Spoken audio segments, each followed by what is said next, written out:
வந்தே மாதரம் பாடல் இயற்றப்பட்டு 150 வருடங்கள் ஆவதையொட்டி நம்முடைய பாரத பிரதமர் திரு நரேந்திர மோடி அவர்கள் நாடு முழுவதும் இந்த வந்தே மாதரம் பாடலுக்கான கொண்டாட்டங்களை மக்கள் கொண்டாட வேண்டும், அதை செயல்படுத்த வேண்டும். குறிப்பாக நம்முடைய இளம் தலைமுறைக்கு நம்முடைய சுதந்திர போராட்ட வரலாற்றை பற்றி சொல்வதற்கு இந்த பாடலினுடைய 150வது ஆண்டு விழாவை நாம் பயன்படுத்தலாம் என சொல்லி அவரே முன்னின்று இந்த கொண்டாட்ட இயக்கத்தை தொடங்கி வைத்து எங்கெங்கெல்லாம் சுதந்திர போராட்ட தியாகிகளுடைய முக்கியமான நினைவிடங்கள் இருக்கிறதோ, சுதந்திர போராட்டம் தொடர்புடைய இடங்கள் இருக்கிறதோ, அங்கெல்லாம் நாம் அனைவரும் சேர்ந்து மாணவ மாணவிகளோடு இந்த பாடலை, முழுமையான பாடலை இசைக்க வேண்டும் என வேண்டுகோள் வைத்திருந்தார். இது ஏதோ கட்சி நிகழ்ச்சி அல்ல. வந்தே மாதரம் பாடல் என்பது பாரதிய ஜனதா கட்சிக்கு சொந்தமான பாடல் அல்ல. நியாயமாக பார்த்தால் விடுதலை போராட்ட இயக்கத்தில் பங்கு பெற்ற முக்கியமான அரசியல் கட்சிகள் எல்லாம் இதை முன்னெடுத்திருக்க வேண்டும். ஆனால் துரதிர்ஷ்டவசமாக வந்தே மாதரம் என்கின்ற சொல் குறிப்பாக தமிழகத்தை எடுத்துக்கொண்டால் சுதந்திர போராட்டத்தில் அதிகமான பங்களிப்பை வழங்கியது நம்முடைய தமிழகம். ஆனால் இந்த வந்தே மாதரம் பாடலுடைய 150வது ஆண்டு விழாவை மாநில அரசு கொண்டாட மறந்துவிட்டது. தமிழகம் எப்போதும் தேசபக்தியிலே முன்னிற்கின்ற மாநிலம். இங்கு இருக்கக்கூடிய ஆயிரக்கணக்கான சுதந்திர போராட்ட தியாகிகளுடைய நினைவிடத்திற்கு முன்பாக, சுதந்திர போராட்ட இயக்கங்களுடைய முக்கியமான இடங்கள் முன்பாக பாரதிய ஜனதா கட்சியும் மற்ற தேசபக்தி இயக்கங்களும் எல்லாரும் முழுமையாக வந்தே மாதரம் பாடலை இசைக்கின்ற நிகழ்வினை நடத்தி கொண்டிருக்கிறோம். இங்கு கோவையிலே கூட மத்திய சிறைச்சாலையிலே நம்முடைய வ.உ. சிதம்பரனார் அவர்கள் தன்னுடைய கடுமையான தண்டனையை செக்கெழுத்து இங்குதான் அவர் அந்த காலத்தை சிறை தண்டனையை அனுபவித்தார். அப்படிப்பட்ட அந்த இடத்தில் நின்று வந்தே மாதரம் பாடலை எந்த விதமான கட்சி சார்பும் இல்லாமல் ஒரு மக்கள் பிரதிநிதியாக மாணவ மாணவிகளோடு சேர்ந்து நான் பாட வேண்டும் என அனுமதி கேட்டதற்கு 3 நாட்கள் அந்த அனுமதி கடிதத்தில் எந்த முடிவும் எடுக்காமல் வைத்துவிட்டு நேற்று இரவு ஒரு 7 மணி இருக்குமாப்பா, 7 மணி அளவிலே அந்த இடத்துல அனுமதி மறுக்கப்பட்டது என்று எங்களுக்கு கடிதம் கொடுக்கிறார்கள். என்ன காரணம்? நாங்க அட்மினிஸ்ட்ரேட்டிவ் ரீசன், செக்யூரிட்டி ரீசன் அப்படிங்கிறாங்க. 150 மாணவ மாணவிகள் வந்தே மாதரம் பாடலை பாடுறதுல என்ன பாதுகாப்பு பிரச்சனை இருக்க முடியும்? நிர்வாக காரணம் என்ன இருக்க முடியும்? வேண்டுமென்றே திராவிட முன்னேற்ற கழக அரசு தேசபக்தியை வளர்க்கின்ற செயல்களை யார் செய்தாலும் அவர்கள் மீது தடை விதிக்கிறது, மறைமுகமாக அழுத்தம் கொடுக்கிறது. இப்போது கூட இங்கு வ.உ. சிதம்பரனார் அவர்கள் சிலைக்கு மாலை அணிவித்துவிட்டு அவர்களோட இடத்துல மாணவ மாணவிகளோடு சேர்ந்து பாடணும்னு கேட்டப்போ மாணவ மாணவிகளை கொண்டு வரக்க அனுமதி இல்லை அப்படின்னு ஜனநாயகத்திற்கு விரோதமாக ஒரு ஆர்டர் போடுறாங்க. ஆனாலும் கூட தேசபக்த சகோதர சகோதரிகள் எங்க அத்தனை பேரும் தேசிய கொடியை எடுத்துக்கொண்டு முழுமையாக வந்தே மாதரம் பாடலை நாங்கள் இசைத்திருக்கிறோம். திரு ஸ்டாலின் அவர்களே, நீங்கள் என்ன முட்டுக்கட்டை போட்டாலும் தமிழகம் எப்போதும் தேசியத்தின் பக்கம்தான் நிற்க போகிறது. இங்கு இருக்கக்கூடியவர்கள் அத்தனை பேரும் தேசபக்தர்களாகத்தான் இருந்து கொண்டிருக்கிறார்கள். இதை உங்களுடைய உத்தரவின் காரணமாக மாற்ற முடியாது என்று தெரிவித்துக் கொள்கிறோம். இப்போது ஒரு இடத்துல வந்தே மாதரம் பாடலை பாடுறதுக்கு எங்களுக்கு அனுமதி மறுத்தீங்க. எங்களுடைய கட்சியினுடைய மாவட்ட தலைவர் 100கணக்கான இடங்களில் இந்த நிகழ்ச்சியை நடத்துவதற்கு அவர் ஏற்பாடு செய்து கொண்டிருக்கிறார். தெருக்கள் தோறும் வந்தே மாதரம் பாடுவதற்கு நாங்கள் ஏற்பாடு செய்வோம். உங்களுடைய இந்த அடக்குமுறைக்கு ஒருபோதும் நாங்கள் அஞ்சிவிட மாட்டோம். ஏனென்றால் பிரிட்டிஷ்காரர்களையே இந்த நாட்டிலிருந்து வெளியேற்றுவதற்கான ஒரே மந்திரமாக இருந்தது வந்தே மாதரம் என்பதுதான். இந்த வந்தே மாதரத்தின் வாயிலாக நீங்கள் அதற்கு தடை செய்ய நினைத்தால் இந்த ஒற்றை வார்த்தையே உங்களை வீட்டுக்கு அனுப்புவதற்கு தேசபக்தர்கள் முடிவு செய்வார்கள் என்பதையும் இந்த நேரத்தில் தெரிவித்துக் கொள்கிறோம்.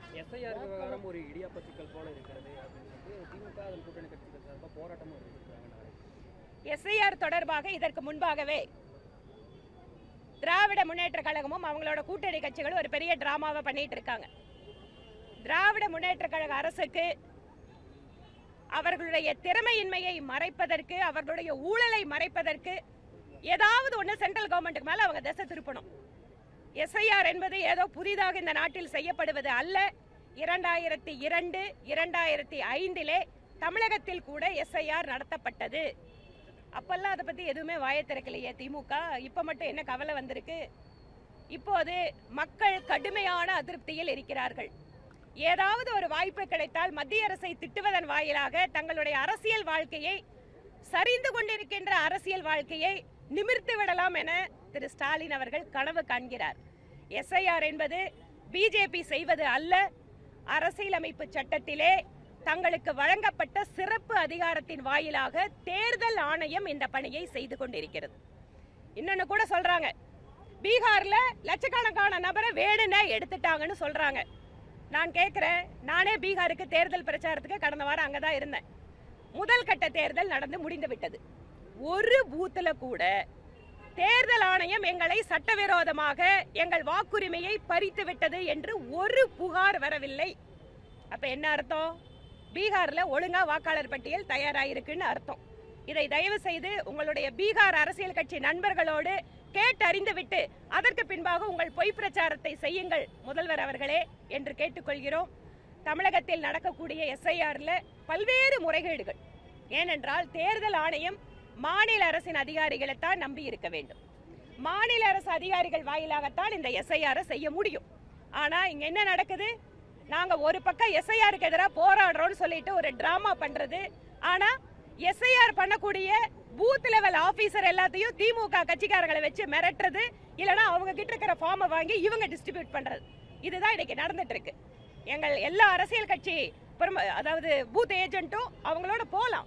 அங்க போய் பல்வேறு இடங்கள்ல வந்து எங்களோட கட்சி நிர்வாகிகள் புகார் கொடுத்திருக்காங்க.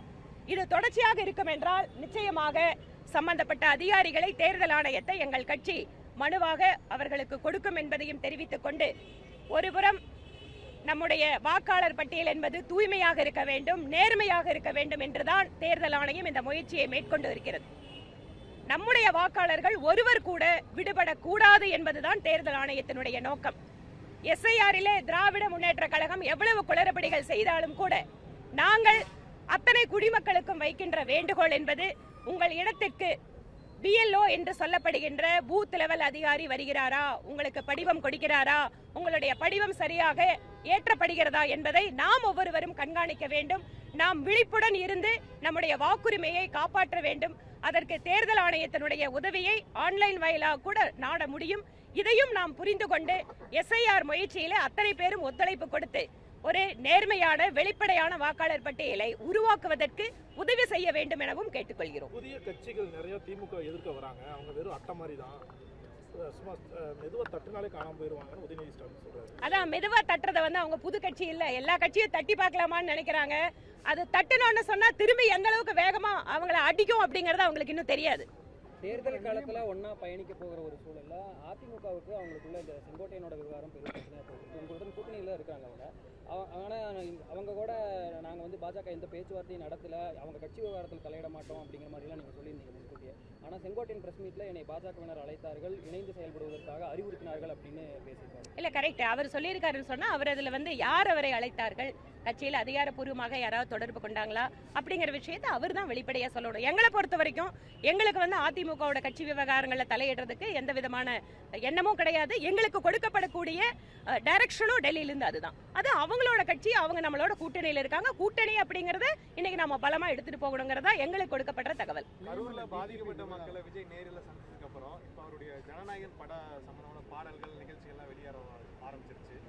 அவருடைய செயல்பாடு எப்படி பாக்குறீங்க? அரசியல்ல ஒரு கவனம் செலுத்துறதால சினிமால கவனம் செலுத்துறாரு. அந்த பாடல் ஒரு சினிமா தேர்தல் பிரச்சார வரிகள் நிறைந்ததாக தான் இருக்கு. ஒன்னா சேரு நம்பிக்கையுடன் சேரு அப்படிங்கிறது மைய அரசியலையும் சிலது பேசியிருக்காரு. எல்லா மதங்களையும் இணைக்கிற மாதிரியான, எல்லா மொழி பேசுபவர்களையும் இணைக்கிற மாதிரியான வரிகள், லேதையா ஆமா பையா அந்த மாதிரியான வரிகளும் சேர்ந்து ஒட்டுமொத்தமான ஒரு பிரச்சார பாடல் மாதிரி இருக்கு. தேர்தல் நெருங்கக்கூடிய ஆமா பையாவா ஹிந்தி எல்லாம் வந்துடுச்சா? பையா இருக்கு, லேதையா இருக்கு, ஸ்நேகம் இருக்கு, எல்லாம் இருக்கு. அப்படியா? சினிமா பாடல்கள் மூலமா மறுபடியும் வந்து சினிமா பாடலை வந்து அரசியல் பிரச்சாரத்துக்கு பயன்படுத்துறது தமிழ்நாட்டுக்கு ஒண்ணு புதுசு இல்லைங்க. இங்க வந்து இருக்கக்கூடிய அரசியலும் சினிமாவும் வந்து நெடுங்காலம் வந்து ஒன்றாக பயணித்திருக்கக்கூடிய சூழல்ல ஒரு சினிமா நடிகர் அரசியல் கட்சி ஆரம்பித்திருக்க போது எப்படியாவது அதுல வந்து தன்னோட அரசியல் பிரச்சாரத்துக்கு பயன்படுத்தணும் தான் எல்லாருமே நினைப்பாங்க. அதனால இது ஒன்றும் புதுசா ஆச்சரியமான விஷயமா பார்க்கல. ஆனா எனக்கு என்னன்னா, திரு விஜய் அவர்கள் திமுகவை வீழ்த்த போகிறேன்னு பேசுறவரே, திமுகவை எப்படி அவர் தனியாக வீழ்த்த முடியும் எதுக்கு அதற்கென்ன அவருக்கு ஒரு பலம் இருக்கிறது இல்ல எது திட்டம் இருக்கிறது அப்படிங்கிறது தெரியல. ஏனென்றால் திமுக மாற்றப்பட வேண்டும் என்பதில் யாருக்கும் எந்த மாற்று கருத்தும் கிடையாது. ஆனா அதுல ஒரு ஒன்னா சேருங்கிறாரு, எல்லா பாஷையும் வேற சொல்றாருன்னு சொல்றீங்க. அவர் ஒன்னா யார் கூட சேர போறாரு? நன்றிங்க. சாயந்தரம் 4:30 மணிக்கு அங்கன்வாடி பூஜை இன்னைக்கு அதிமுக சட்டமன்ற உறுப்பினரோட சேர்ந்து அங்கன்வாடி பூமி பூஜை போடுறோம். அங்க வாங்க, உங்களுக்கு மத்த அரசியல் கேள்வி இருந்தா பதில் சொல்றேன். சாயந்தரம் 4:30 மணிக்கு நீங்கள் புளியகுளம் மாநகராட்சி பள்ளிக்கு வாருங்கள்.